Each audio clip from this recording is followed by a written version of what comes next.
నమస్తే, welcome to city 24/7 top debate. నేను సురేష్.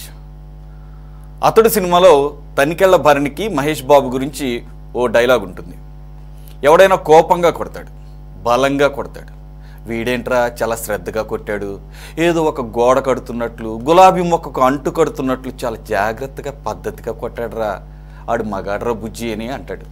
నిజమే, మద్యం స్కామ్ చేసిన విధానం చూసి ఏపీ కాంగ్రెస్ వ్యవహారాల ఇన్ఛార్జ్ మాణికం ఠాకూర్ కూడా ఇవే తరహా మాటలు అంటున్నారు.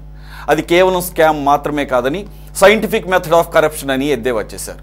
అధికారాన్ని, రాజకీయాలను, యువతను ఎలా దుర్వినియోగం చేశారనడానికి ఒక కేస్ స్టడీ అని, యూత్ను ఉద్యోగులుగా నియమించుకుని సూత్రధారులను రక్షించేలా ప్రీ ప్లాన్డ్గా చేశారని అంటున్నారు. మరి మాణికం ఠాకూర్ అనుమానిస్తున్నట్లు లిక్కర్ స్కామ్లో అసలు దొంగలు దొరుకుతారా?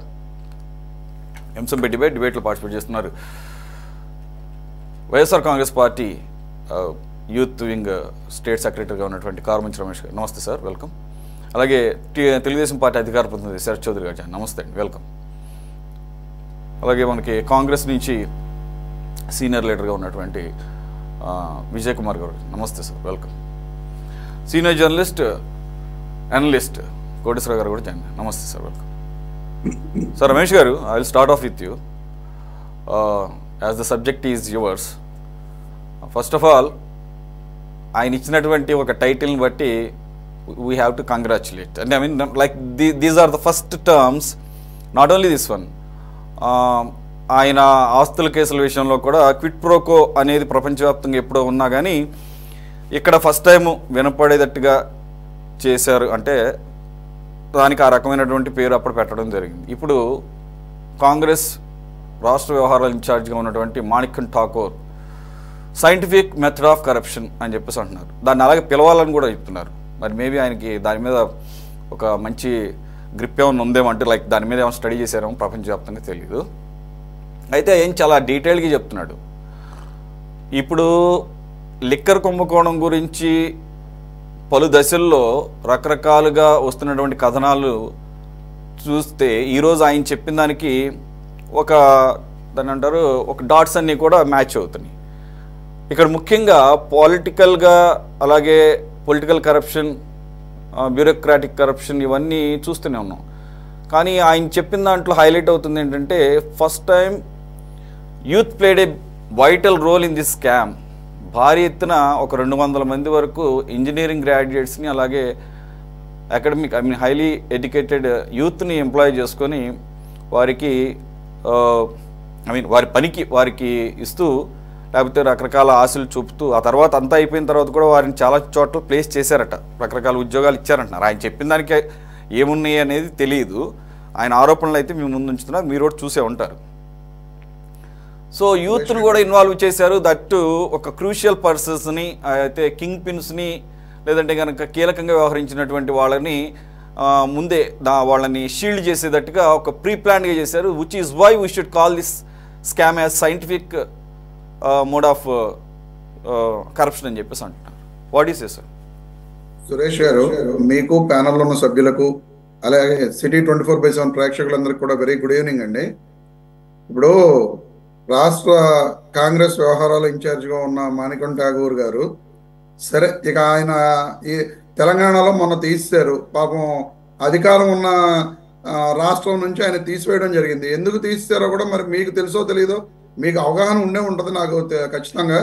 ఎందుకంటే ఆయన చేస్తున్న అక్కడ కరప్షన్ వ్యవహారాలని, దోచుకుంటున్న సంగతుల్ని, అవన్నీ కూడా పైకి ఇన్ఫర్మేషన్గా పట్టుకుని వెళ్తే, ఈయన చేస్తున్న అవినీతిని తట్టుకోలేక, అధికార పార్టీ ఉన్న చోట ఇంత అవినీతి జరుగుతూ ఉంటే రేపు పొద్దున్న ఈ రాష్ట్రంలో, మళ్ళీ తెలంగాణ రాష్ట్రంలో కాంగ్రెస్ పార్టీ ఓడిపోతుందనే ఉద్దేశంతో ఆయన చేసిన అవినీతిని అన్నిటినీ కూడా నిజాలని గ్రహించి భారత జాతీయ కాంగ్రెస్ పార్టీ ఆయన్ని అక్కడ ఇన్ఛార్జిగా తొలగించి, అసలు కాంగ్రెస్ పార్టీయే లేని ఈ రాష్ట్రంలో ఆయన్ని ఇక్కడ ఇన్ఛార్జిగా నియమించడం జరిగింది.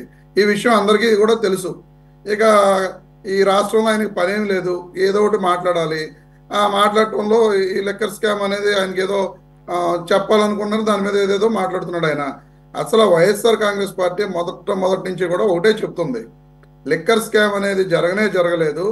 ఈ రాష్ట్రంలో 2014 నుంచి 2019 మధ్య జరిగిన ఎక్కువ అమ్మకాలు ఆ టైంలో జరిగినాయి.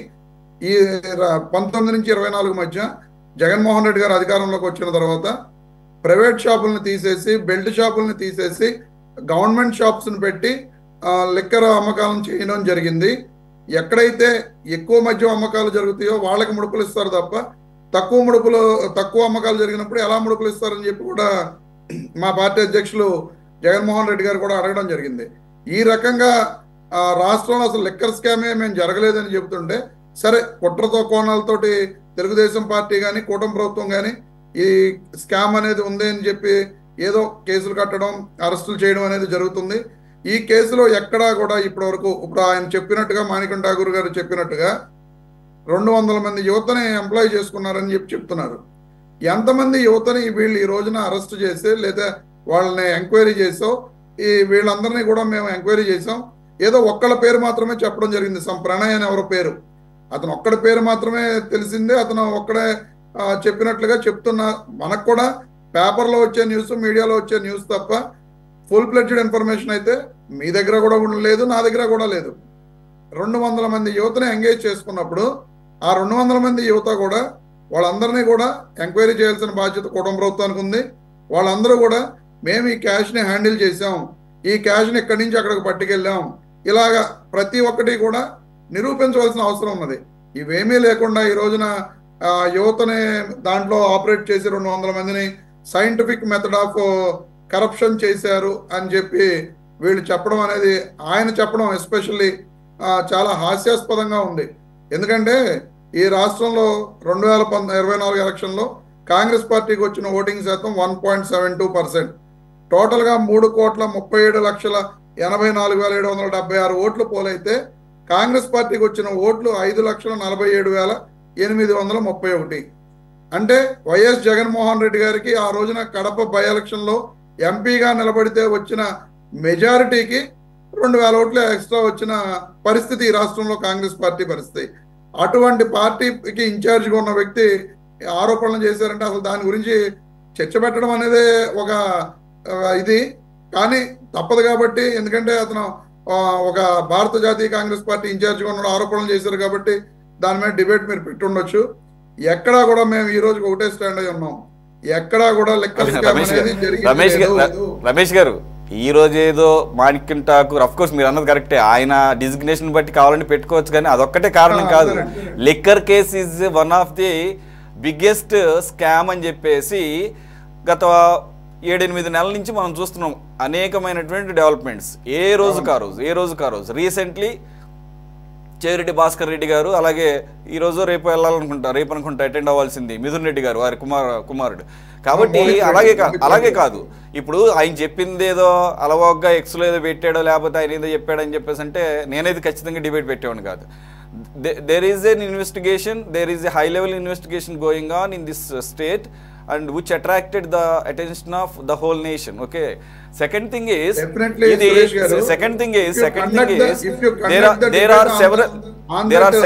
there are several stages in this scam అని చెప్పేసి మొదటి నుంచి 3 అంచెలు కాదు 7 అంచెలు, అంచెలుగా 7 అంచెల వ్యవస్థను పెట్టారని చెప్పేసి మొదట్లోనే దీని మీద కొన్ని అప్పుడే నవ్వు వచ్చింది. అంచెలేంటారా నాయన, ఏదో 3 అంచెల భద్రత ఎలా అంటారు కానీ అంచెలేంటో అర్థం కాలేదు. మరి ఈరోజు చెప్పిన దాన్ని బట్టి ఏంటంటే, ఈరోజు కాదు మధ్యలో కూడా చెప్పారు, దానికి సెపరేట్గా ఎంప్లాయ్ చేశారు, క్యాష్ హ్యాండిల్ చేయటము, క్యాష్ని క్యారీ చేయటము, క్యాష్ క్యారియర్స్గా క్యాష్ స్టోర్ చేసే విధానం కొంతమందికి దానిలో భాగంగా ఇవన్నీ కూడా పాయింట్స్ ఆయన రైజ్ చేశాడు. Not only that, this money has been sent to the other countries or maybe in the process అని చెప్పేసి కూడా, అది కూడా భారీ లెవెల్లో ఇంటర్నేషనల్ లెవెల్లో లిక్కర్ బిజినెస్లు చేయడానికి అది కూడా నేను ఇంతకుముందు కూడా చాలా సందర్భాల్లో నేను వేరే కేసుల్లో కూడా చూశాను. నేను పర్టికులర్గా ఆఫ్రికన్ కంట్రీస్లో it's very easy to set up a business if you got good money in your hand, even మీరైనా నేనైనా కానీ. So there are plenty of, నేనేమంటున్నానంటే అవన్నీ జరిగినాయని ఏమంటలేదు, ఏవైతే ఆరోపణలు వచ్చినాయో ఈరోజు ఆయన చేసిన దానికి దగ్గరగా ఉన్నాయి కాబట్టి yes this subject has to be discussed. Suresh గారు, నేను అదే చెప్తున్నాను, నేను మీకు డెఫినెట్గా మీరు జరుగుతున్న అదే ఆ స్కామ్ మీద అప్డేట్స్ మీద మీరు జనరల్ డిబేట్ పెట్టుంటే నేను కూడా చాలా సంతోషపడేవాడిని. కానీ ఈ ఆంధ్ర రాష్ట్రంలోనే చచ్చిపోయి ఉన్న కాంగ్రెస్ పార్టీకి చెందిన ఒక ఇన్ఛార్జ్ మాట్లాడిన మాటల మీద 40% ఓటింగ్ ఉన్న వైఎస్ఆర్ కాంగ్రెస్ పార్టీ సమాధానం చెప్పడం అనేది బాగాలేదు, హాస్యాస్పదంగా ఉంది. ఓటింగ్కి దానికి సంబంధం. ఆయన అలా కదండి, ఆయన ఓటింగ్కి పేరు దానికి మీద ఎట్లా మీరు సంబంధం? ఆయన పేరు మీద ఆయన మాట్లాడిన మాటల మీద డిబేట్ కాకుండా లిక్కర్ స్కామ్ లో ఈ స్టేజెస్ ఉన్నాయి, డైరెక్ట్ గా స్కామ్ గురించి మీరు డిబేట్ పెట్టుంటే బాగుండేది తప్ప అతను అలాంటి వ్యక్తి యొక్క మాటలను పట్టుకుని మీరు ఆల్రెడీ అన్నదే చేశాడని తెలంగాణ ఇన్ఛార్జ్ గా అతను తీసివేయడం జరిగింది. అవన్నీ అనవసరం, ఆంధ్ర రాష్ట్రానికి అవన్నీ సబ్జెక్ట్ కాదు sir. You are contradicting your అతని యొక్క నేచర్ చెప్తున్నా, అతని మాటలకి విలువ ఎక్కడ ఉంటుందండి? సరే, ఇప్పుడు ఆయన మీద ఏమి ఎక్కడ ఎంక్వైరీ లేదు. జగన్మోహన్ రెడ్డి గారి మీద ఆల్రెడీ ఎంక్వైరీ ఉండి ఛార్జ్ షీట్లు కూడా 10, 11, 9 పెండింగ్లో ఉన్నాయి. మళ్ళీ మీరు ఇప్పుడు మళ్ళీ అన్ని స్టార్ట్ చేయకండి, అవన్నీ లేవు, డిశ్చార్జ్ మోస్ట్లో ఉన్నాయని చెప్పేసి నాకు అంత క్లారిటీ లేదు వాటి మీద. Right, okay. కాంగ్రెస్ ప్రతినిధితో మాట్లాడుతుంది Vijay Kumar garu. Are you there sir? ఉన్నారు విజయ్ కుమార్ గారు, నమస్తే, వెల్కమ్. ఒకసారి ఆడియో చెక్ చేయండి సార్ ఒకసారి. Okay sir. సార్ మీ ఆంధ్రప్రదేశ్ నమస్తే. ఆంధ్రప్రదేశ్ రాష్ట్ర వ్యవహారాల ఇన్ఛార్జ్ మాణిక్యం ఠాకూర్ ఈరోజు మద్యం స్కామ్ మీద దాదాపుగా సిట్ కూడా ఇన్ని డీటెయిల్స్ ఇవ్వలేదేమో అన్ని డీటెయిల్స్ ఇచ్చాడు ఆయన. అది కూడా స్టెప్ బై స్టెప్ అంటే మీడియాలో వచ్చి ఉండొచ్చు, కానీ ఆయన చెప్పిన దాని ప్రకారమే అనమాట. అంటే ఏదైతే 7 అంచెల వ్యవస్థ దీంట్లో నడిచిందని చెప్పేసి ఫస్ట్ నుంచి అంటే ఇక్కడ ఏంటో డాట్స్ కనెక్ట్ అవ్వలేదు అనుకుంటే నేను డాట్స్ అన్ని కనెక్ట్ చేస్తున్నాడు.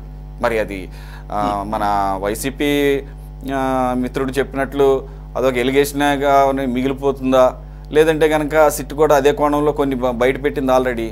మరి బయట దేశాల్లో కూడా పర్టికులర్గా టాంజానియా ఇట్లాంటి ఆఫ్రికన్ కంట్రీస్లో కూడా లిక్కర్ బిజినెసెస్ వరల్డ్ వైడ్గా ఓపెన్ చేద్దాము అనేది అన్ని దీంట్లో భాగంగా వచ్చినటువంటి డబ్బుతో అని చెప్పేసి. సో ఓవరాల్గా మిమ్మల్ని ఒకటి స్ట్రైట్గా అడుగుతున్నా, ఆయన ఏమన్నాడంటే మెయిన్ ఆక్షేపణ సెంటర్ యొక్క మద్దతుతో ఈడీ, ఐటీ, సిబిఐ ఇవేవి కూడా ఇటువైపు నజర్ కూడా పెట్టడం లేదు. ఆయన అనేక సందర్భాల్లో సిఏఏ కాదు రకరకాల రైతు బిల్లుల విషయంలో కేంద్రానికి మద్దతు ఇచ్చారు కాబట్టి అక్కడ క్విట్ ప్రోకో ఆ రకంగా జరిగింది. నేను అడుగుతున్నా, I'm asking you straight question, if you come in to the power next general election 2029 2029లో కనుక కాంగ్రెస్ అధికారంలోకి వస్తే, లేదా కాంగ్రెస్ ప్రాతినిధ్యం వహించేటువంటి ఇండీ కూటమి కనుక వస్తే మీరు అప్పటి వరకు కనుక దీని లోతుపాతులు కనుక తెలియకపోతే మీరు తీయగలరా? తీయగలమండి. ఎందుకంటే ఈ జగన్ గారు ఎదుర్కొన్న 11 కేసులు కూడా కాంగ్రెస్ గవర్నమెంట్ లో కేసు పెడితే బయటకు వచ్చిందండి. తర్వాత జైలుకి వెళ్ళింది కూడా కాంగ్రెస్ గవర్నమెంట్ లోనే. మీరు అది నోట్ చేసుకోవాలి. మేము ఎప్పుడు కూడా మా మీదే మేము కేసులు పెట్టుకుంటాం, మా మీద మేము విచారణ వేసుకుంటాం, మా మీదే మేము నిరూపించుకుంటాం. అలాగే మీరు 2G స్కామ్ అన్నారు, అది మోడీ గారు వచ్చాకే తేలిపోయింది, అది కొట్టేశారు కూడా. అటువంటి అన్ని కూడా జగన్ గారు మీద వచ్చిన ఆరోపణలు వచ్చినప్పుడు కూడా కాంగ్రెస్ గవర్నమెంట్ లోనే 11 కేసులు పెట్టబడినవి. అప్పుడే జేడీ లక్ష్మీనారాయణ గారు విచారణ అధికారిగా నియమింపడ్డారు, ఆయన నిరూపించారు, ఆయన కోర్టులో కూడా ప్రభుత్వం తరఫున వేయగలిగారు ఛార్జ్ షీట్లు ఇవేంటి. తర్వాత అది మీకు కాంగ్రెస్ గవర్నమెంట్ లో ఉన్నది అప్పుడే జరిగింది తప్పితే మిది ఏం జరగలేదు. మీరు మోడీ గారి గవర్నమెంట్ వచ్చిన తర్వాత ఆయనకి పరిపరి విధాల ఎప్పుడు కూడా ఆయన మళ్ళీ కోర్టుకు వెళ్ళిన సిచ్యువేషన్ ఏం కనబడలే ఇప్పుడు వరకు. మరి ఈ కేసులో కూడా భారతదేశ వ్యవస్థ న్యాయ వ్యవస్థలో ఎప్పుడు కూడా ఇన్ని వాయిదాలు లేకపోతే అసలు పిలవకపోవడం లేకపోతే అసలు సమన్లు ఇవ్వకపోవడం అనేది ఎప్పుడూ జరగలేదు. మరి మాణిక్యం ఠాగూర్ గారు చెప్పింది నిజంగా వాస్తవం. ఎందుకంటే ఆయన 4 సార్లు ఎంపీ చేశారు తమిళనాడులో. ఆయన మంచి నాయకుడు, కాంగ్రెస్ నాయకుడు, నిస్వార్థ నాయకుడు. మనకన్నా ముందు తెలంగాణకి ఇన్ఛార్జిగా పనిచేశారు, పార్టీ కోసం అహర్నిశలు కష్టపడ్డారు. రాజశేఖర రెడ్డి గారు ఎలాగైతే కష్టపడ్డారో అలాగే కష్టపడిన వ్యక్తి మాణిక్యం ఠాగూర్ గారు. ఆయన చేసిన ఆరోపణలు ఆయన ఎందుకంటే ఒక స్టడీ చిదంబరం గారి కానీ లేకపోతే శశిధరూర్ కానీ మాణిక్యం ఠాగూర్ కానీ జ్యోతిమణి కానీ ఇలాగ నిస్వార్థమైన ఎంపీలు చాలా మంది ఉన్నారండి. వాళ్ళు ఎప్పుడు కూడా ఒక కేస్ స్టడీ చేస్తూ ఉంటారు ఒక సబ్జెక్ట్ మీద. ఎందుకంటే ఈయన కాంగ్రెస్ పార్టీ ఇన్ఛార్జ్ కాబట్టి, ఆంధ్రప్రదేశ్ ఇన్ఛార్జ్ కాబట్టి అసలు ఇప్పుడు మీకు ఈ లూటీయే కనబడుతుంది. మీకు కాంగ్రెస్ పార్టీని లూటీ చేస్తారు. ఆయన కాంగ్రెస్ పార్టీ ఓటు బ్యాంకులు లూటీ చేశారు, కాంగ్రెస్ పార్టీలోనే సంపాదించుకున్నారు, రాజశేఖర రెడ్డి గారి యొక్క చరిష్మాను ఉపయోగించుకున్నారు. అవన్నీ కూడా ఆయనకి అలవాటు అయిపోయింది. దాంతో ఇప్పుడు మీరు ఎగ్జాంపుల్ ఇప్పుడు ఈ లిక్కర్ కేసుకు వస్తే మనం ప్రతిదీ కూడా మనకి లేదు. ఒక్క నిమిషం విజయ్ కుమార్ గారు, one thing we should appreciate you. ఏంటంటే మా మీద మేమే కేసులు వేసుకుంటాం, ఎంక్వైరీలు వేసుకుంటాం, అంతవరకు కరెక్టే. కానీ అక్కడికి ఏదో మీకేం సంబంధం లేదు అనకండి. మీరు అధికారంలో ఉన్నప్పుడు ఇవన్నీ కూడా కేసులు, ఆ కేసులు కూడా మీ పార్టీ తరపున ఉన్నటువంటి వైఎస్ రాజశేఖర రెడ్డి గారు ముఖ్యమంత్రిగా హయాంలోనే. ఆయన పాత్ర లేకుండా ఇక్కడ ఏం జరగల. కాబట్టి you should take that responsibility. నేను ఎలా రెస్పాన్సిబుల్ వహించాను సార్, ఎందుకంటే ఇప్పుడు రాజశేఖర రెడ్డి గారు డైరెక్ట్, ఈయన ఇండైరెక్ట్. ఇప్పుడు ఒక ఇప్పుడు నేనున్నాను అనుకోండి, నా పెద్దోడు ఏం చేస్తాడో నాకు తెలియదు, కొంతవరకు తెలుస్తుంది. ఒక ముఖ్యమంత్రిగా ఆయనకుండే ఒక పరిధి ఒకటి ఉంటుంది. ఆయన పార్టీని నడపాలి, ప్రభుత్వాన్ని నడపాలి. ఏ రాజకీయ నాయకుడైనా కుటుంబాన్ని కొద్దిగా పక్కన పెడతాడు. ఎందుకు? తన భార్య కానీ తన తల్లి కానీ నడుపుతుందని. ఆ వ్యవస్థలో వెళ్ళడం ఆయనకి అప్పుడు కూడా తెలంగాణ ఇష్యూ ఉండేది. ప్రతిదీ కూడా ఆయన భుజాల మీద వేసుకుని నడిపారు. కాబట్టి జగన్ గారి విషయంలో రాజశేఖర రెడ్డి గారికి అంత అవగాహన ఉన్నదని నేను అనుకున్నాను. ఎందుకంటే అప్పుడు నేను యూత్ కాంగ్రెస్ నాయకుడిగానే ఉన్నాను. నాకు వాటి మీద అవగాహన ఉంది. నేను 2-3 సార్లు కూడా బేగంపేటలో రాజశేఖర రెడ్డి గారిని కలవడం జరిగింది. ఎందుకంటే ఆయన ఇప్పుడు నిరంతరం కూడా ఒక ప్రజా నాయకుడిగా నడిచారు. కాబట్టి ఆ చరిష్మాని ఆయన ఉపయోగించుకుని పైకి వచ్చాడు. అదే బ్లడ్ ఉంటుంది, అదే విధంగా జగన్ గారు వెళ్తారు, నిస్వార్థంగా పనిచేస్తారు, ఆయన పథకాలను ఇస్తారని అందరూ కూడా ముందుకు నడిచారు. ముఖ్యంగా బలహీన వర్గాలు నడిచాయి. బలహీన వర్గాలు వచ్చిన తర్వాత బీసీ, ఎస్టీ, మైనార్టీలు అందరూ కలిపి ఒక 25 పథకాలు, ఒక 20-30 పథకాల వరకు ఎత్తేసారు ఆయన. ఎందుకంటే ప్రతిదీ కూడా విజయ్ కుమార్ గారు చెప్పండి. ఇప్పుడు జగన్మోహన్ రెడ్డి గారి మీద మీరే కేసులు పెట్టామని చెప్తున్నారు కదా. ఆ కేసులు రాజశేఖర రెడ్డి గారు తప్పు చేశారు అని చెప్పి అప్పటి కాంగ్రెస్ ఎమ్మెల్యే శంకర్రావు గారు ఆయన లెటర్ రాస్తే జరిగిన కేసులు అవి. ఇప్పుడు రాజశేఖర రెడ్డి గారి బొమ్మనే మొన్నటి దాకా మీరు తీశారు. ఈ రోజు షర్మిల గారు వచ్చిన తర్వాత మళ్ళీ బొమ్మ పెట్టుకుంటున్నారు. రాజశేఖర రెడ్డి గారు ఇప్పుడు తప్పు చేశారా చేయలేదా? మీ సమాధానం ఏంటి దానికి? యాంకర్ గారు అడిగింది అదే చెప్తున్నాను. మీరు అన్నారా లేదో, రాజశేఖర రెడ్డి గారికి సంబంధం లేదు, ఆయన కుటుంబ వ్యవహారాలు. రాజశేఖర రెడ్డి గారికి సంబంధం లేకుండానే జగన్మోహన్ రెడ్డి గారు అవినీతి చేస్తారా? జగన్మోహన్ రెడ్డి గారు ఆఫీసర్లతో మాట్లాడి సంతకాలు పెట్టించేశారా? ఏం మాటలు సార్? ఇప్పుడు మాట్లాడేటప్పుడు ఓకే సార్, మాకు రావాల్సిన ఆన్సర్లు మాకు వచ్చేసినాయి. ఓకే సార్, మాకు రావాల్సిన ఆన్సర్లు మాకు వచ్చేసినాయి. ఇప్పుడు ఆయన ఏం మాట్లాడుతున్నాడు ఆయనకి అర్థం కావట్లా. కేసులన్నీ తప్పుడు కేసులు అని చెప్పి ఆ రోజు షర్మిల గారు చెప్పారు. ఇవాళ వాళ్ళ పార్టీ అధ్యక్షురాలుగా ఉన్నారు ఆవిడ. ఆ రోజు తప్పుడు కేసులు అని చెప్పిన షర్మిల గారు ఇవాళ వాళ్ళ పార్టీ అధ్యక్షురాలు. జగన్మోహన్ రెడ్డి గారు తప్పు చేశారంట, రాజశేఖర రెడ్డి గారు తప్పు చేయలేదంట.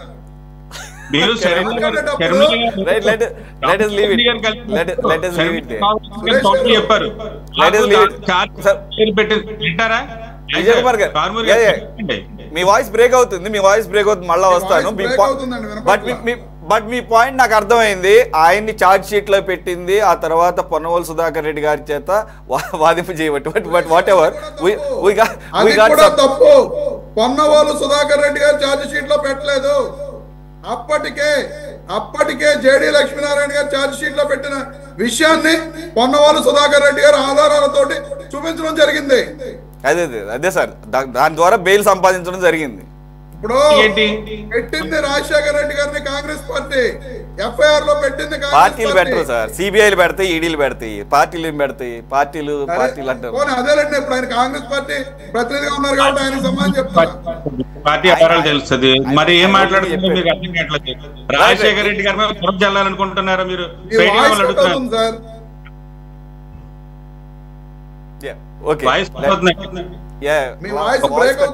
విజయ్ కుమార్ గారు మళ్ళా వస్తాను. శరత్ చౌదరి గారు ఇప్పుడు మాణిక్యం ఠాకూర్ చేసిన దాంట్లో అలాగే ప్రజాబాహుళ్యంలో ఉన్నది కూడా ఏంటంటే జగన్మోహన్ రెడ్డి గారికి ఇప్పటికీ కూడా పైనుంచి ఎన్డీఏ ఆశీస్సులు ఉన్నాయి, ముఖ్యంగా మోదీ ఆశీస్సులు ఉన్నాయి. గతంలో ఆయన చేసినటువంటి వాళ్ళిద్దరి మధ్యలో ఉన్నటువంటి దాన్ని ఏమంటారు ఇండైరెక్ట్ పొలిటికల్ అసోసియేషన్ అనుకోవచ్చు. అది బిల్లుల రూపంలో ఒకరొకరు మద్దతు. ఈ రోజుకి కూడా సిట్ ఏమీ పూర్తి స్థాయిలో సీరియస్గా చేయటం లేదు. ఇది ఎంత సొఫిస్టికేటెడ్గా చేశారో, ఎంత సైంటిఫిక్గా చేశారో, అంతే సైంటిఫిక్గా, అంతే సొఫిస్టికేటెడ్గా విత్ ఫుల్ ప్రూఫ్స్, ఎక్కడా కూడా ఎటువంటి జారిపోవడానికి అవకాశం లేకుండా ఎంక్వైరీ చేస్తేనే ఇది సాధ్యపడుతుంది. ఎందుకంటే ఇది చాలా కూడా పకడ్బందీగా చేశారు, ఎవరు దొరకకుండా చేశారు అని చెప్పేసి ఆయన మాటల ద్వారా అర్థమవుతుంది. ఇది కూడా ఎప్పుడు తేలుతుందంటే పైనుంచి మోదీ ఆశీస్సులు లేనంత వరకే తేలుతుంది. లేదంటే కనుక ఏదో నామకే వాస్తే సిట్ ఎంక్వైరీ కానీ చూడాల్సి వస్తుంది. ఇది main allegation. What you say? Suresh గారు, ముందుగా మీకు ప్యానెల్ సభ్యులకి అందరికీ గుడ్ ఈవినింగ్ అండి.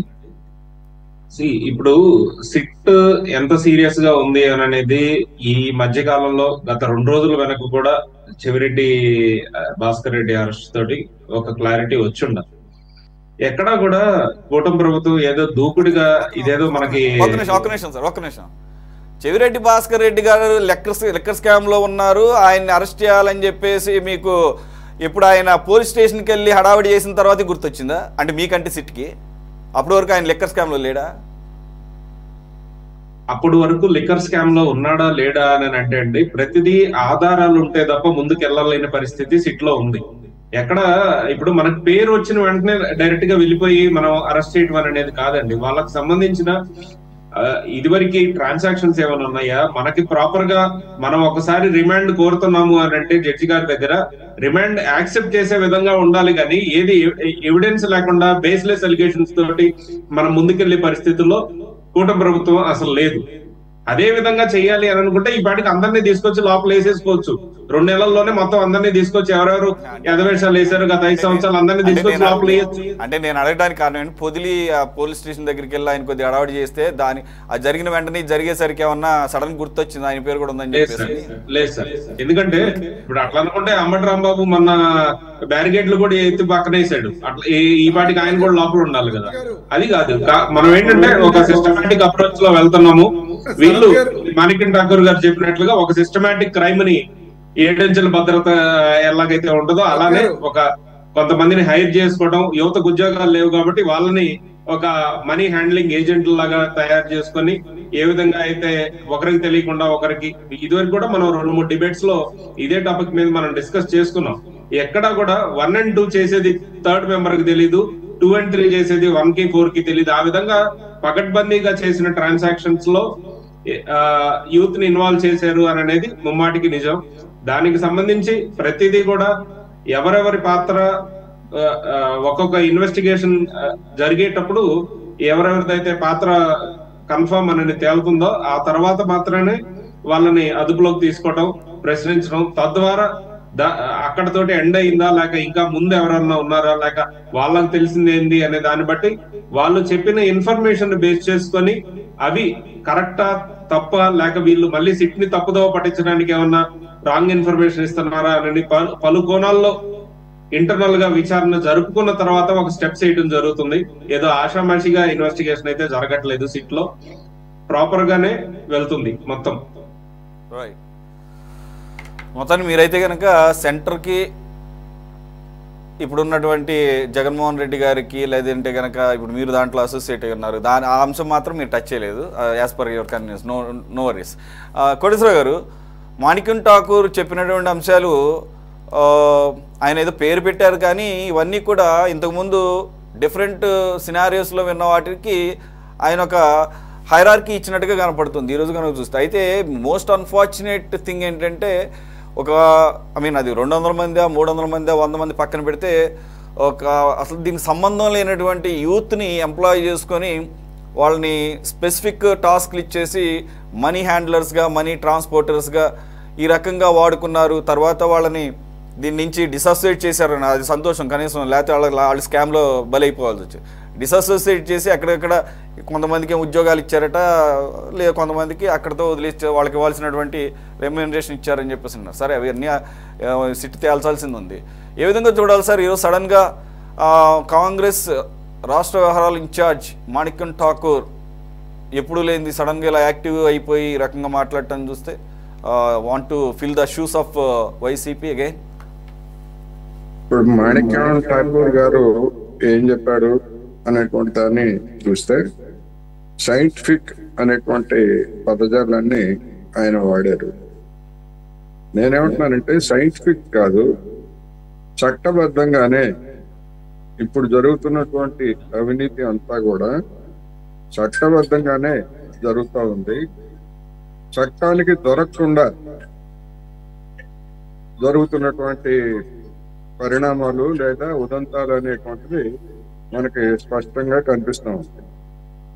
అదే మాణిక్యం ఠాగూర్ గారు ప్రాతినిధ్యం వహించేటువంటి కాంగ్రెస్ పార్టీ హయాంలో 2G స్కామ్ అనేటువంటిది చట్టబద్ధంగానే జరిగింది.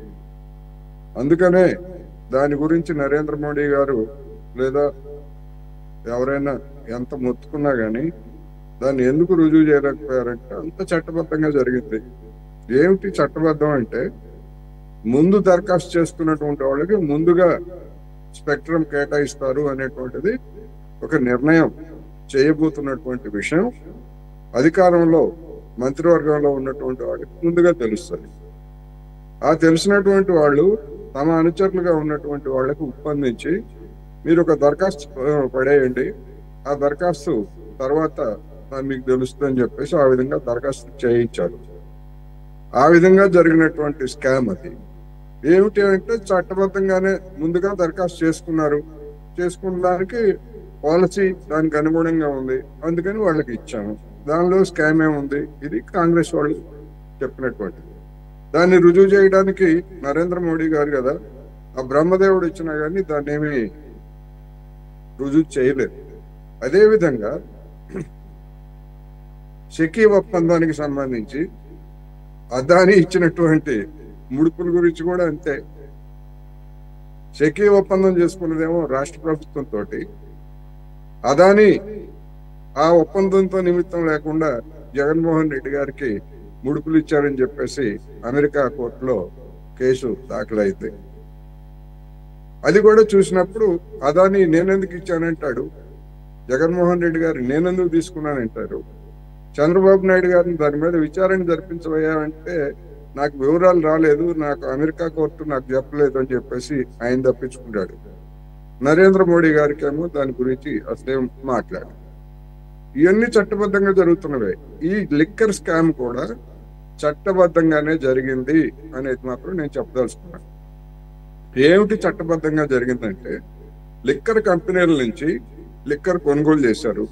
కొనుగోలు చేసింది ఎవరు? రాష్ట్ర ప్రభుత్వ సంస్థ. అమ్మింది ఎవరు? రాష్ట్ర ప్రభుత్వ సంస్థ. ఆ కొనుగోలు చేసినటువంటి ఆ ఖరీదుకి అమ్మగా వచ్చినటువంటి రాబడికి ఏమన్నా తేడా ఉందా? ఒక్క పైసా కూడా తేడా ఉండటానికి లేదు. ఎందుకంటే ప్రభుత్వమే కనుక. మరి ఎక్కడ అవినీతి జరిగింది? ఎక్కడ అవినీతి జరిగిందంటే కొంతమంది డిస్టిలరీస్ వాళ్ళతోటి లేదా కొన్ని కంపెనీలతోటి కుమ్మక్కయి మా ఆంధ్రప్రదేశ్లో మీ బ్రాండ్లు కొనుగోలు చేయాలంటే మాకింత ముడుపులు ఇవ్వాలి అనేటువంటిది జరిగినటువంటి అక్కడ అక్రమం అది అనేది నా అభిప్రాయం. ఆ విధంగా ఇచ్చినటువంటి వాడు ఎవరికి చెప్పడు, తీసుకున్నటువంటి వాళ్ళు కూడా దానికి ఎవరు చెప్పరు. అందుకని ఇప్పుడు సిట్ వేసినా లేకపోతే ఇంకోటి వేసినా కానీ ఇందులో తేలేవి ఏమిటి అంటే హడావుడి తప్ప నాకు తెలిసినంత వరకు దీనిలో కూడా పెద్దగా అసలు ముట్టినటువంటి వాళ్ళు ఎవరు కూడా దొరికేటువంటి అవకాశాలు కూడా ఏమి లేవు అనేది నా అభిప్రాయం. అందువలన మీరు ఇప్పుడు లిక్కర్ స్కామ్ అవ్వచ్చు, మీరు ఇంకా ఎగ్జాంపుల్స్ కోట్ చేసిన ఇంకా మాట్లాడితే ఇదే జగన్మోహన్ రెడ్డి గారికి సంబంధించిన క్విట్ ప్రో కేసులైనా పాత కేసులైనా ఆస్తుల కేసులైనా అవన్నీ కూడా ఎస్ మీరు అన్నట్లుగా అదేమీ కంటికి కనపడేటటువంటి కరప్షన్ కాకపోయి ఉండొచ్చు. కానీ ఒక్క నిమిషం వస్తుంది. చట్టం వాటిని కూడా కవర్ చేస్తుంది కాబట్టి అదే చట్టాలు దాదాపుగా అదే రకమైన లీగల్ ప్రాసెస్ అనేక దేశాల్లో కూడా అమలు జరుగుతున్నాయి. కాబట్టి మనం ఎప్పుడైతే ఈ సెకీ ఒప్పందం అని అనగానే చిన్న దేశాలైనటువంటి కెన్యా, శ్రీలంక కూడా ఒప్పందాలని క్యాన్సిల్ చేసుకున్నాయి. మరి వాటిలో ఏమన్నా కరప్షన్ తక్కువ? Kenya is known for its own corruption, మనకంటే ఎక్కువ కూడా ఉన్న సందర్భాలు ఉన్నాయి. శ్రీలంక కూడా అంతే. రెండో పాయింట్, చైనా లాంటి పెద్ద పెద్ద దేశాలు నేనేమో ఉదహరించను కానీ అలీబాబా లాంటి మొనోపోలీస్ని కట్టడి చేయగలిగిన పరిస్థితి మనం చూసాము. మరి అనేక దేశాలు, అలాగే ది సోకాల్డ్ ఇది సేమ్ యుఎస్ని తీసుకుంటే prevention of corruption with foreign corruption అని ఉంది కదా, ఆ యాక్ట్ కింద కదా ఇప్పుడు బయటకు వచ్చింది. సరే ఈ ట్రంప్ గాడు వచ్చి పెంట చేశాడు, ఆడు ఒక బిజినెస్ మ్యాన్ కాబట్టి అది వేరే విషయం సార్. నేనేమంటున్నానంటే దెర్ ఈజ్ అన్ యాక్ట్. వాళ్ళు ఇక్కడ జరిగిందా, మా యుఎస్లో జరిగిందా, ఇండియాలో జరిగిందా, కొలంబోలో జరిగిందా, శ్రీలంకలో జరిగింది, కెన్యా, డజంట్ మ్యాటర్. వాళ్ళ కంపెనీలు ఎక్కడ చేస్తున్నా కానీ దాన్ని అంత ఇదిగా పగడబందిగా చేస్తున్నప్పుడు చట్టాలు కరెక్ట్గా ఉన్నాయి. నేనేమంటున్నానంటే అవి క్విట్ ప్రోకో అనేది యాక్చువల్గా బిగ్గెస్ట్ క్రైమ్ సార్. అక్కడ ప్రూఫ్ కనబడిపోయి ఉండొచ్చు, but if they can prove that cabinet నిర్ణయాలు కనుక బయటకు వెళ్ళిందని తెలిస్తే ఇట్స్ ఎ బిగ్ క్రైమ్ కదా. నేనేమంటా చట్టాలు వాటిని కూడా కవర్ చేస్తున్నాయి. ఇక్కడ మీరు అన్నట్టుగా ఏంటంటే ఏదైతే ఆ సైంటిఫిక్ మెథడ్లోనో లేకపోతే సొఫిస్టికేటెడ్ మెథడ్లో ఉన్న దాన్ని ఆసరాగా చేసుకొని ఆ సంస్థల ద్వారా పొలిటికల్ ఇన్ఫ్లుయెన్స్ల ద్వారా ఇవన్నీ కూడా నల్లిఫై అవుతున్నాయి అనేది కదా ఇక్కడ మనకి కనపడుతుంది. అవన్నీ నిజమే, దానికి సాక్ష్యాలు ఉండాలి కదా. ఇప్పుడు మాణిక్యం ఠాకూర్ చెప్పినట్టు 200 మంది కాకపోతే 400 మంది యూత్ ని, అంటే 400 మంది 200 మంది యూత్ కట్టలు మోసుకొని వెహికల్స్ లో తీసుకెళ్లారు అన్నట్టుగా ఆయన చెప్పాడు.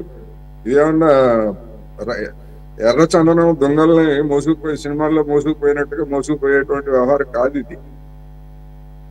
అందుకని అవి ఎక్కడిస్తారు అంటే దుకాణాల నుంచి వసూలు చేసి, వాళ్ళు రోజువారీ దుకాణాల నుంచి వసూలు చేసి ట్రక్కుల్లో తీసుకెళ్లి అపార్ట్మెంట్ లోను వాటిల్లో పెట్టారనే. ఏమన్నా సినిమా కదా లేకపోతే ఇంకేమన్నానా?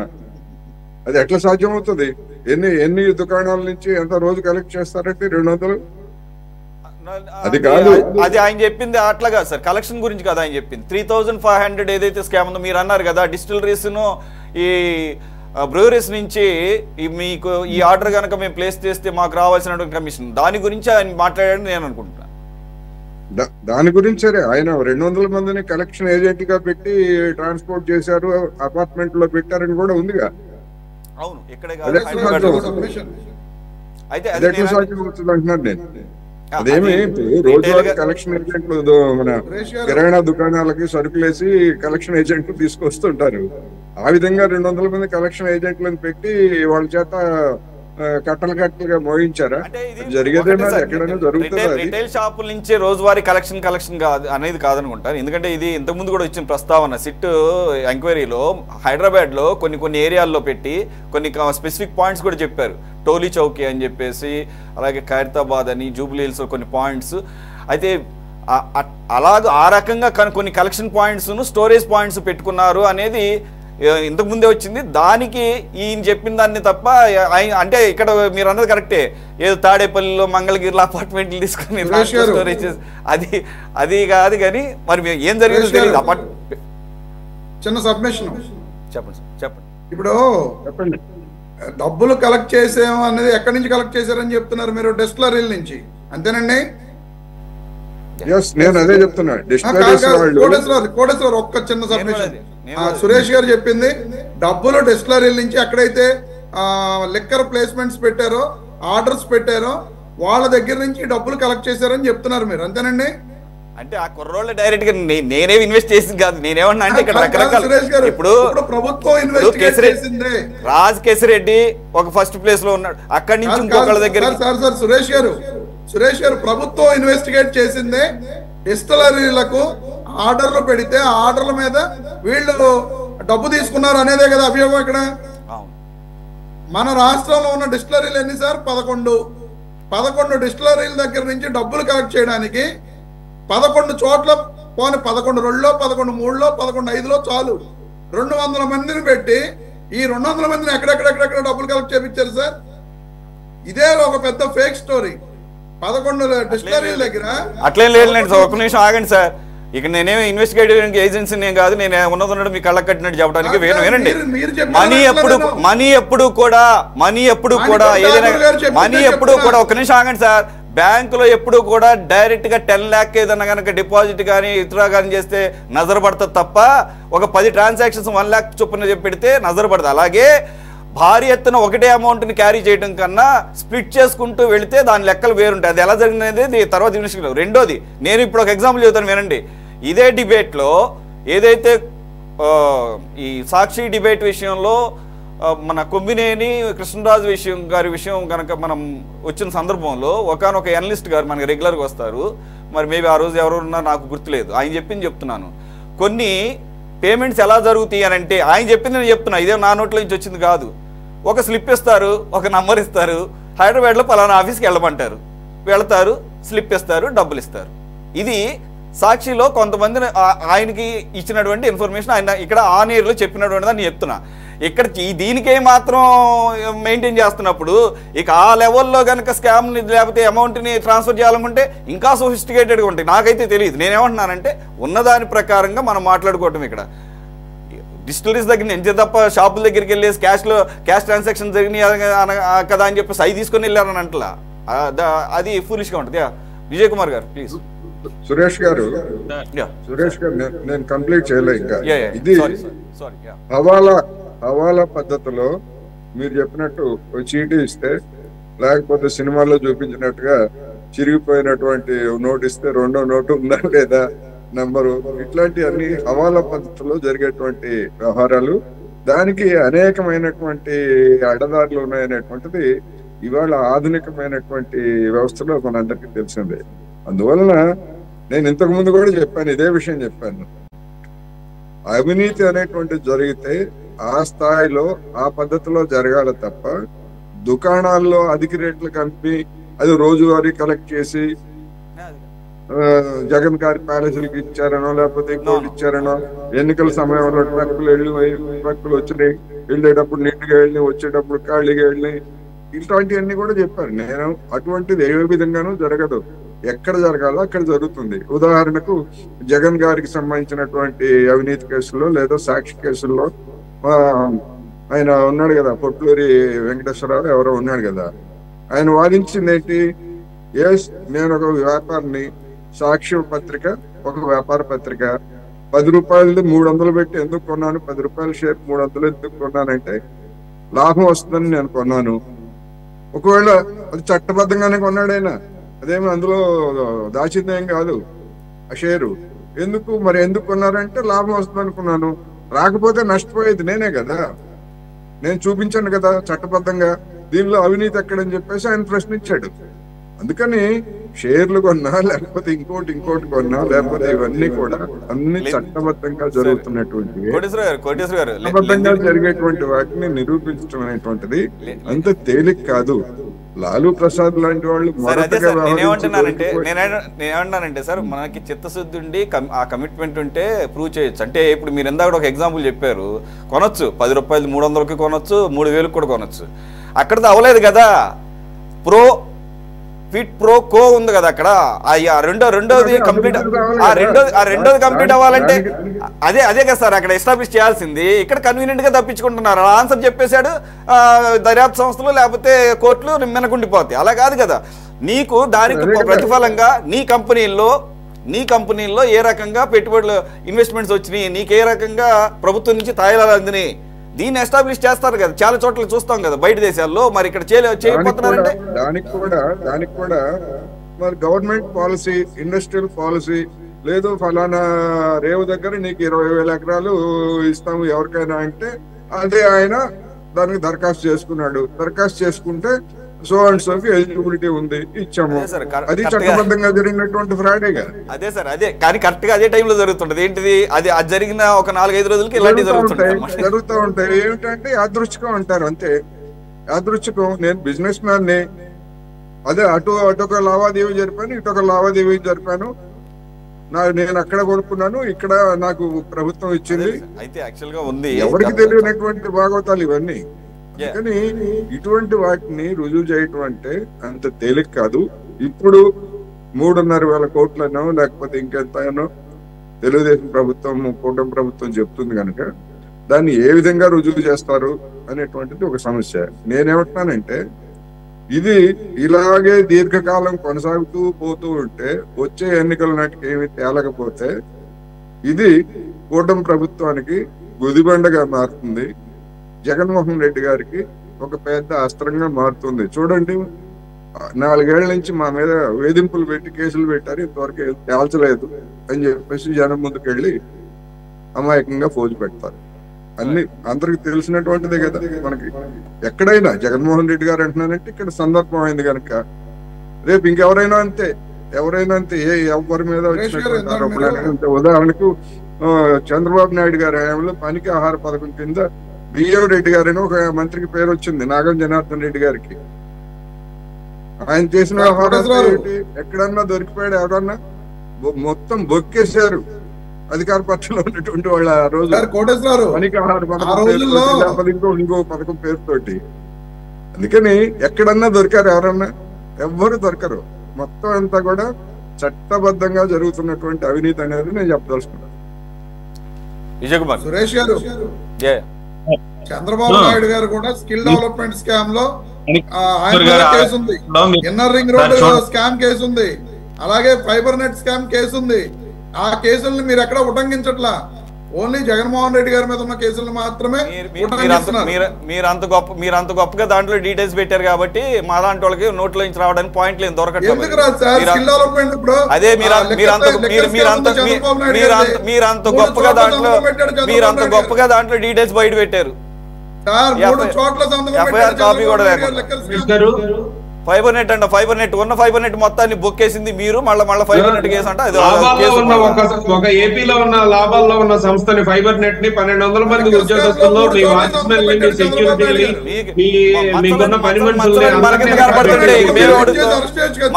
మచ్చలన్నీ మీ కింద కనబడుతుంటే మేము అడుగుతాం.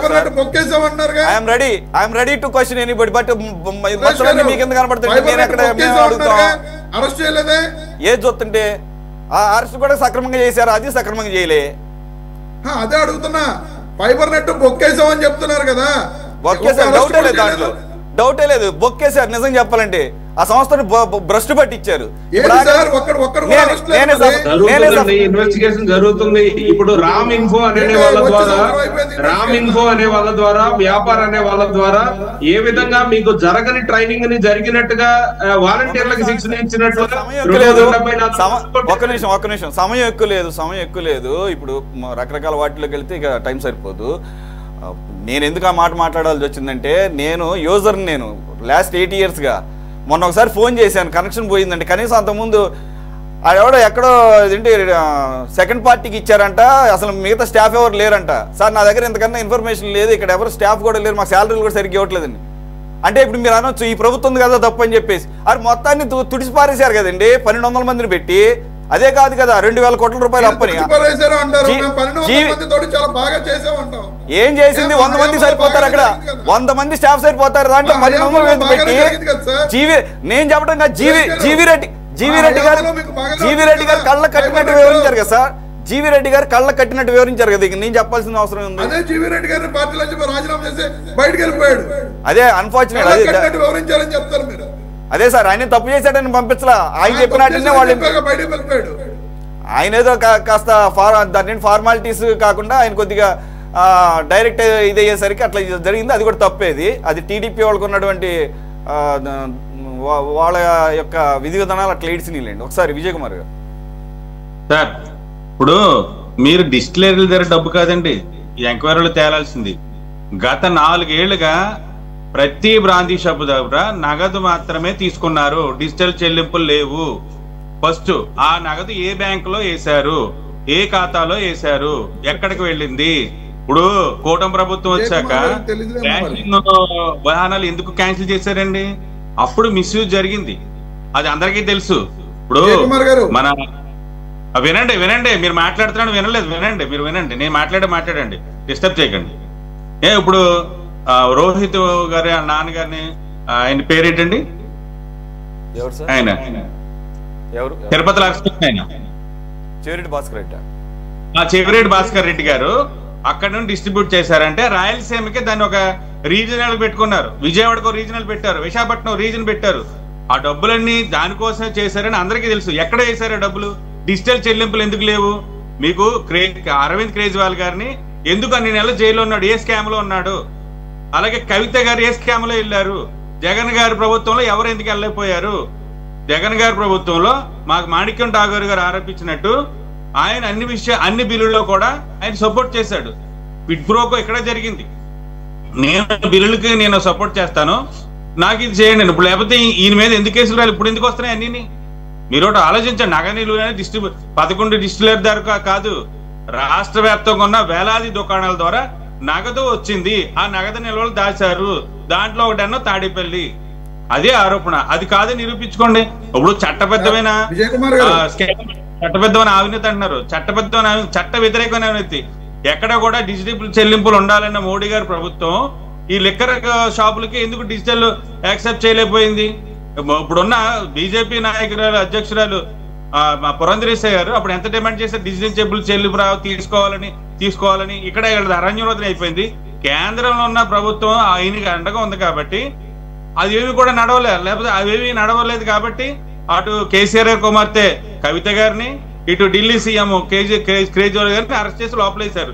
ఇప్పుడు సిట్ లో వస్తున్న ప్రతిదీ కూడా అంశం కూడా ఒక రీసెర్చ్ గా ఆయన దాని మీద ఒక కాంగ్రెస్ పార్టీ రాష్ట్ర ఇన్ఛార్జ్ గా ఆయన ఫాలో అవుతున్నాడు కాబట్టి ఇక్కడ రెండు వైపులో కూడా ఇక్కడ ఉన్న కూటమిలో ఉన్న ప్రభుత్వం కానీ వైసీపీ నాయకులు కానీ బయట పెట్టరు కాబట్టి కాంగ్రెస్ పార్టీగా ప్రతిపక్ష నాయకులుగా దేశవ్యాప్తంగా ఉన్న కాంగ్రెస్ పార్టీ తరఫున మాణిక్యం ఠాకూర్ గారు దాన్ని ఎక్స్పోజ్ చేశారు. ఇప్పుడు ఎక్స్పోజ్ చేశారని బాధపడి దాన్ని నిరూపించుకోండి. ఇప్పుడు ఈ రోజున ఎందుకు ఇన్ని అరెస్టులు జరుగుతున్నాయి? కొలంబో ఎందుకు పారిపోవాలనుకున్నాడు ఆయన? కరుణాకర్ మన భూమన గారు ఆయన మన చెవిరెడ్డి భాస్కర్ రెడ్డి గారు అవన్నీ ఇన్వెస్టిగేషన్ తేలితాయి కదా. అవన్నీ నిరూపించుకోవాలి. మన ఛాలెంజ్ గా ముందుకు రావాలి. అంతేగాని కాంగ్రెస్ గవర్నమెంట్ లో ఇలా చేశారు అలా చేశారు, లేకపోతే రాజశేఖర రెడ్డి గారు బొమ్మ పెట్టుకోలేదంట. మాకు రాజశేఖర రెడ్డి గారు ఒకటే కాదు నాయకుడు, దామోదరం సంజీవ్ గారు నాయకుడే, అలాగే రోసయ్య గారు నాయకుడే. ఇప్పుడు అతని కన్నా కిరణ్ కుమార్ రెడ్డి గారు పనిచేశారు. ఆయన బయటికి వెళ్ళి కూడా బొమ్మ పెట్టుకుంటాం. అందరు బొమ్మలు పెట్టుకుంటాం. మా పురాతన స్వతంత్రం తెచ్చిన పార్టీ గాంధీ నుంచి రాహుల్ గాంధీ వరకు అన్ని ఫోటోలు పెట్టుకుంటాం. దాంతో పాటు మాకు రాజశేఖర రెడ్డి గారు కూడా మా నాయకుడు, కాంగ్రెస్ నాయకుడు, వైసీపీ నాయకుడు కాదేనా? అది గమనించుకోవాలని సోదరుడిని తెలియజేస్తున్నాను. విజయ్ కుమార్ గారు చెప్పండి. లిక్కర్ స్కామ్ గురించి మరి మీకు అవగాహన ఉందో లేదో మరి నాకు ఇప్పుడైతే చాలా అర్థం కాలేదు. ఎందుకంటే లిక్కర్ షాప్స్ లో ఎక్కడైతే సేల్స్ జరిగినాయో రమేష్ గారు గవర్నమెంట్ బ్యాంక్ అకౌంట్స్ లో ఆ అమౌంట్ క్రెడిట్ చేయాలి. అది మరి మీకు తెలియదు అనుకుంటా. కరెక్ట్ అవన్నీ ఉంటాయిలేండి, అవన్నీ ఉంటాయి. లిక్కర్ స్కామ్ గురించి మీకు నాకే కాదు అధికారులకు కూడా పూర్తి స్థాయిలో అర్థమయ్యే అవకాశం లేదని ఈ రోజు మాణిక్యం ఠాకూర్ గారు చెప్పిన దాని ప్రకారం కూడా అర్థమైంది. ఎందుకంటే దీనిలో రకరకాల పార్శ్వాలు ఉన్నాయి సార్. దీనిలో రకరకాల పార్శ్వాలు ఉన్నాయి. డిస్టిలరీస్ దగ్గర నుంచి కలెక్షన్ ఒక మోడు, ఇంకో డిజిటల్ ట్రాన్సాక్షన్స్ లేకపోవడం ఇంకొక మోడు, మళ్ళీ దాన్ని ఈ అమౌంట్ని ఎలక్షన్స్లో ఓట్ల కోసం వినియోగించడం ఇదొక మోడు. రకరకాలు ఉన్నాయి. మోడ్ల సంగతి కాదు ఇక్కడ, అవినీతి ఎక్కడ జరిగింది అనేది. అదే సార్, అదే అంటున్నా. మీకు నాకు మీరేమో డిస్టిలరీ నుంచి జరిగిందని అది ఒకటే వాళ్ళ ఎంక్వైరీ జరుగుతుంది. సార్ ఒకటే కాదు, ఇంకా చాలా ఉంటాయి, ఇంకా రకరకాలు ఉంటాయి. అవి ఏ రకంగా అలాగే రకరకాల స్కిల్ డెవలప్మెంట్ స్కామ్ లోనే జరిగింది, లిక్కర్ స్కామ్ లోనే ఆయన చంద్రబాబు నాయుడు గారి హయాంలో కూడా జరిగినాయండి. మీరేం ఎస్టాబ్లిష్ చేయలేకపోయారు కదా. ఎస్టాబ్లిష్ చేయలేకపోయారని చంద్రబాబు నాయుడు గారు లిక్కర్ స్కామ్ లో చంద్రబాబు నాయుడు గారు ప్రివిలేజ్ ఫీజు తీసి పారేసి 3,000 కోట్ల నుంచి 300 కోట్లు, 3,000 కోట్ల నుంచి కాదు సార్, 3,000 కోట్ల నుంచి 300 కోట్లు, 300 కోట్ల నుంచి 30 కోట్లు పార్టీ ఫండ్కి వచ్చిందని తెలిసి చెప్పట్లేదండి. లిక్కర్ స్కామ్ గురించి చెప్తున్నా, చంద్రబాబు నాయుడు గారి హయాంలో జరిగిన లిక్కర్ స్కామ్ గురించి చెప్తున్నా. ఓకే, అప్పుడే ఉన్నాయి మాకు తెలియదు సార్. బ్రాండ్లు అంటే మాకు కొంత లిక్కర్ గురించి అవగాహన ఉంది. ఈ బ్రాండ్లు అయితే ఎప్పుడు చూడలేదు. పెడతాను సార్, మీకు ప్రూఫ్స్ కావాలంటే పెడతాను. మీరెందుకు బయట పెట్టారు లిక్కర్ స్కామ్ చంద్రబాబు నాయుడు గారిది? మీరు 5 సంవత్సరాలు ఉన్నారు కదా. కోర్టులో కేసు కూడా ఉంది, మీకు తెలియదేమో. లిక్కర్ విషయంలో ఈవెన్ లిక్కర్ విషయంలో ఒక్క నిమిషం విజయ్ కుమార్ గారు, ఒక్క నిమిషం. లిక్కర్ విషయంలో పర్టికులర్ గా thanks to YCP government during 2019 and 24 liquor గురించి అవగాహన లేనోళ్ళు, లిక్కర్ అంటే అసహించుకునేవాళ్ళు, లిక్కర్ అనే పదం కూడా ఎత్తన వాళ్ళకు కూడా లిక్కర్ గురించి బాగా అవగాహన తీసుకొచ్చింది గత ప్రభుత్వం. ఎందుకంటే అటువంటి బ్రాండ్లు సరదా వాళ్ళు చూసుకోవడానికి కూడా అప్పుడప్పుడు మాట్లాడుకునే అవి కూడా లేదు. అలాగే డబ్బులు తప్ప వేరే ట్రాన్సాక్షన్స్ లేకపోవడం, ఈ రకమైనటువంటి విన్యాసాలన్నీ చూశారు సార్. కాబట్టి మీ ఇక దీన్ని ఎలా ఎస్టాబ్లిష్ చేయాలనేది సిట్ మీద డిపెండ్ అయి ఉంటుంది. మనకి ఎక్కువ టైం లేదు. Let's move on to the next subject. Let's move on to the next subject. మీరు మళ్ళీ నెక్స్ట్ మాట్లాడి యాడ్ చేయొచ్చు. మీరు మళ్ళీ నెక్స్ట్ మాట్లాడి యాడ్ చేయొచ్చు. ఓకే సురేష్ గారు చెప్పండి. చంద్రబాబు నాయుడు గారి మీద 49/2023 క్రైమ్ నెంబర్ ఎఫ్ఐఆర్ నెంబర్ అండి. అది 49/2023 మంగళగిరి పిఎస్ లో ఎఫ్ఐఆర్ నమోదు ఉందండి. దాని మీద చంద్రబాబు నాయుడు గారు హైకోర్టుకి వెళ్ళి స్టే తెచ్చుకున్నారు. 49/2023 అండి. అక్టోబర్ 31న ఎఫ్ఐఆర్ నమోదు చేశారు. దాని మీద హైకోర్టుకి వెళ్ళి చంద్రబాబు నాయుడు గారు స్టే తెచ్చుకున్నారండి. స్టే ఎందుకు ఇచ్చిందో మరి ఎందుకు వెకెట్ చేయించలేదు మీరు? స్టే కాదు, బెయిల్ ఇచ్చిందండి. యాంటిసిపేటరీ బెయిల్ ఇచ్చిందండి. No no no no